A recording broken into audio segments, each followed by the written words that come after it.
বিদায়ী প্রধান উপদেষ্টার সঙ্গে সেনাপ্রধানের সৌজন্য সাক্ষাৎ।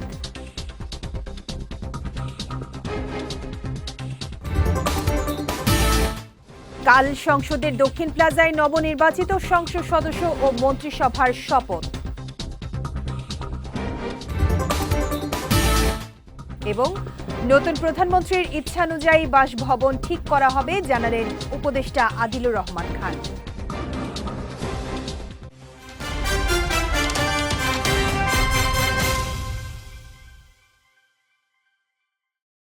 আসসালামু আলাইকুম। পুষ্টি চা নিবেদিত বিজয় রাতের সংবাদে আমন্ত্রণ জানাচ্ছি আমি শেখ তাসফিয়া করিম। শুনছিলেন শিরোনাম, এবারে বিস্তারিত। বিদায়ী প্রধান উপদেষ্টা ডক্টর মোহাম্মদ ইউনূসের সঙ্গে সৌজন্য সাক্ষাৎ করেছেন সেনাবাহিনীর প্রধান জেনারেল ওয়াকারুজ্জামান। তেজগাঁওয়ে প্রধান উপদেষ্টার কার্যালয়ে অনুষ্ঠিত হয় এই সৌজন্য সাক্ষাৎ। তারা এ সময় পারস্পরিক শুভেচ্ছা বিনিময় এবং দায়িত্বকালীন বিভিন্ন বিষয়ে সংক্ষিপ্ত আলোচনা করেন। প্রধান উপদেষ্টা তার দায়িত্ব পালনকালে বিশেষ করে জাতীয় সংসদ নির্বাচনের সময় সেনাবাহিনীর সহযোগিতার জন্য সেনাপ্রধানকে আন্তরিক ধন্যবাদ এবং কৃতজ্ঞতা প্রকাশ করেন।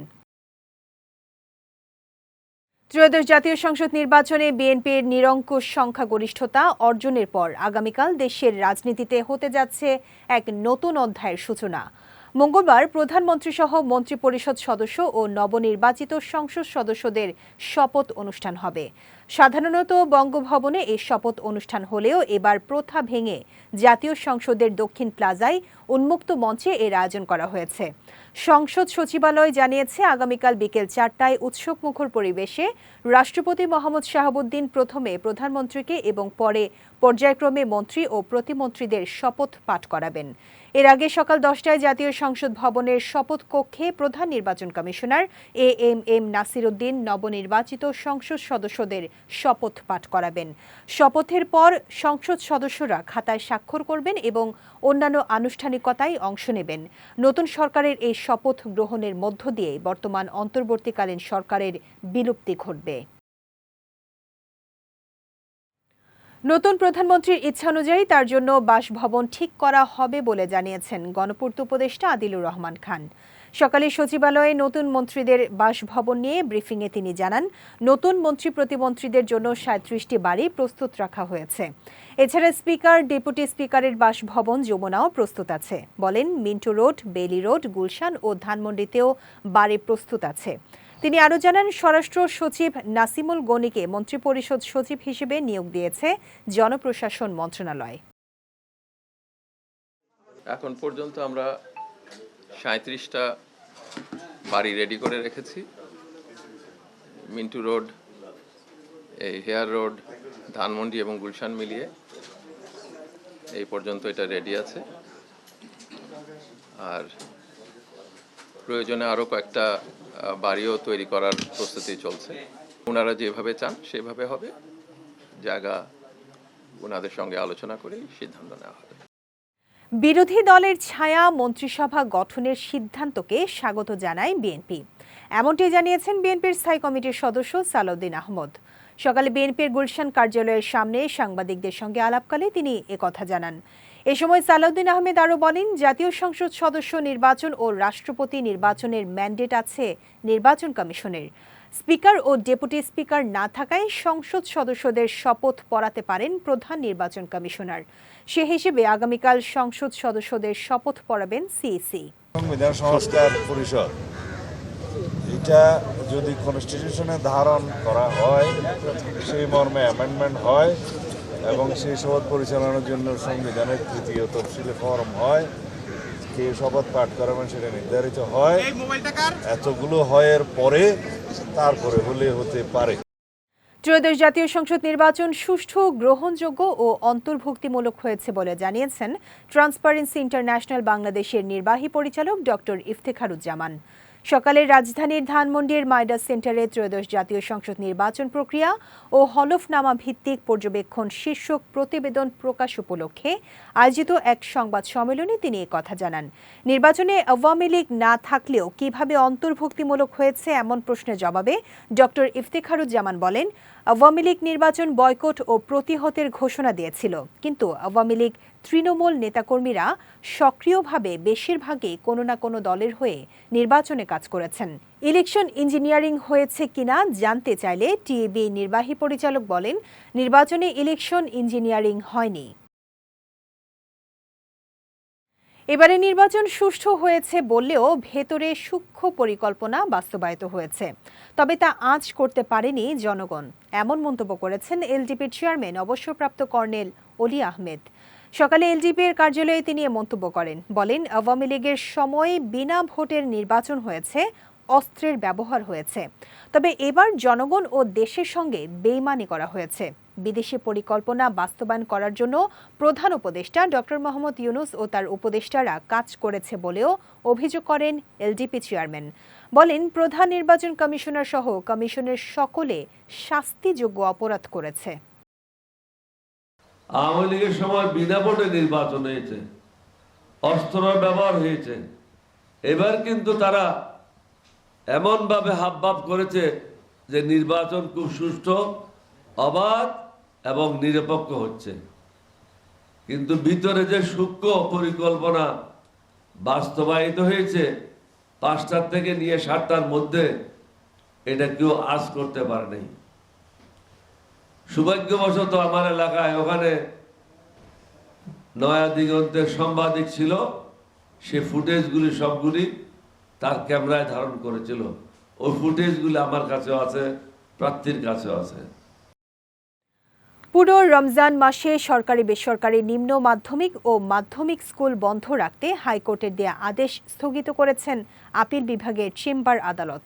সোমবার আপিল বিভাগের চেম্বার বিচারপতি ফারা মাহবুব এ আদেশ দেন। এর আগে গতকাল পুরো রমজান মাসে সরকারি বেসরকারি নিম্ন মাধ্যমিক ও মাধ্যমিক স্কুল বন্ধ রাখতে নির্দেশ দেন হাইকোর্ট। বিচারপতি ফাহমিদা কাদের ও বিচারপতি মোহাম্মদ আসিফ হাসানের হাইকোর্ট বেঞ্চ এ আদেশ দেন। তার আগে রমজান মাসে স্কুল বন্ধ রাখার নির্দেশনা চেয়ে হাইকোর্টে রিট দায়ের করা হয়। সুপ্রিম কোর্টের আইনজীবী মোহাম্মদ ইলিয়াস আলী মণ্ডল হাইকোর্টের সংশ্লিষ্ট শাখায় এ রিট দায়ের করেন। গত 5 জানুয়ারি পবিত্র রমজানে স্কুল বন্ধ রাখতে সরকারকে আইনি নোটিশ দেন সুপ্রিম কোর্টের ওই আইনজীবী। শিক্ষা মন্ত্রণালয়ের সচিব এবং প্রাথমিক ও গণশিক্ষা মন্ত্রণালয়ের সচিবকে এই নোটিশ পাঠান তিনি।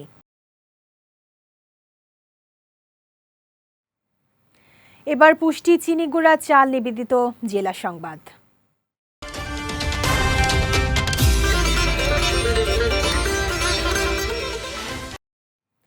কক্সবাজারের টেকনাফের বাহারছড়ায় কোস্টগার্ড ও র্যাবের যৌথ অভিযানে মালয়েশিয়ায় পাচারের উদ্দেশ্যে বন্দী থাকা নারী, পুরুষ ও শিশুসহ 15 জনকে উদ্ধার করা হয়েছে। দুপুরে কোস্টগার্ডের মিডিয়া কর্মকর্তা লেফটেন্যান্ট কমান্ডার সিয়ামুল হক এ তথ্য জানান। তিনি বলেন, সাগর পথে মালয়েশিয়া পাচারের উদ্দেশ্যে কয়েকজন নারী, পুরুষ ও শিশুকে বাহারছড়া কচ্ছপিয়া এলাকার মানব পাচারকারী মোহাম্মদ আব্দুল আলী তার নিজ বাড়ির একটি গোদাম ঘরে আটকে রেখেছে। এমন তথ্যের ভিত্তিতে রবিবার ওই বাড়িতে অভিযান চালানো হয়। অভিযানকালে ওই বাড়ির গোদাম ঘরে তল্লাশি চালিয়ে পাচারের উদ্দেশ্যে বন্দী থাকা নারী, পুরুষ ও শিশুসহ 15 জন ভুক্তভোগীকে উদ্ধার করা হয়। এ সময় যৌথ বাহিনীর উপস্থিতি টের পেয়ে পাচারকারীরা পালিয়ে যাওয়ায় কাউকে আটক করা সম্ভব হয়নি। যাচ্ছে পুষ্টি ড্রিঙ্কিং ওয়াটার নিবেদিত খেলার সংবাদে।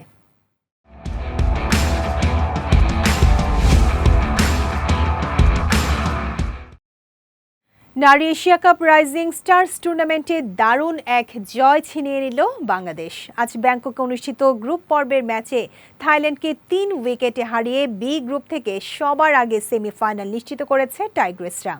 এদিন আগে ব্যাট করে নির্ধারিত 20 ওভার 9 উইকেটে 103 রান করে থাইল্যান্ডের মেয়েরা।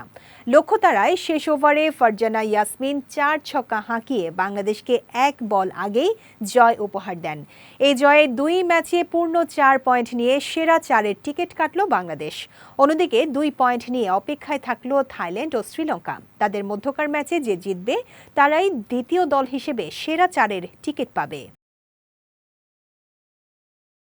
স্প্যানিশ লা লিগায় আজ জিরোনার মুখোমুখি হবে বার্সেলোনা। বাংলাদেশ সময় রাত 2টায় মাঠে গড়াবে ম্যাচটি।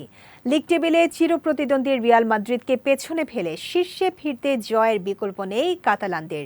কদিন আগে কোপা দেল রের সেমিফাইনালে প্রথম লেগে অ্যাটলেটিকো মাদ্রিদের কাছে বিধ্বস্ত হওয়ার পর এখন ঘুরে দাঁড়ানোর মিশনে হ্যান্সি ফ্লিকের শিষ্যরা। গুরুত্বপূর্ণ এই ম্যাচে মার্কাস রাশফোর্ডকে পাওয়ার আশা পুরোপুরি ছেড়ে দিয়েছেন বার্সা কোচ। তবে ব্রাজিলিয়ান ফরওয়ার্ড রাফিনিয়ার খেলার সম্ভাবনা জোরালো বলেই দাবি ফ্লিকের। এদিকে 24 ম্যাচে 60 পয়েন্ট নিয়ে পয়েন্ট তালিকার শীর্ষে রয়েছে রিয়াল মাদ্রিদ, আর এক ম্যাচ কম খেলে 58 পয়েন্ট নিয়ে ঠিক পরেই রয়েছে বার্সা। পুষ্টি চা নিবেদিত বিজয় রাতের সংবাদ শেষ করার আগে শিরোনামগুলো দেখে নিচ্ছি আরও একবার।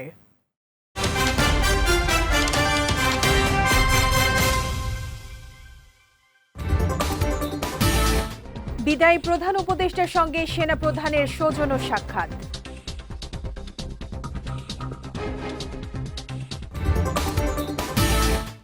কাল সংসদের দক্ষিণ প্লাজায় নবনির্বাচিত সংসদ সদস্য ও মন্ত্রিসভার শপথ। এবং নতুন প্রধানমন্ত্রীর ইচ্ছানুযায়ী বাসভবন ঠিক করা হবে, জানালেন উপদেষ্টা আদিলুর রহমান খান।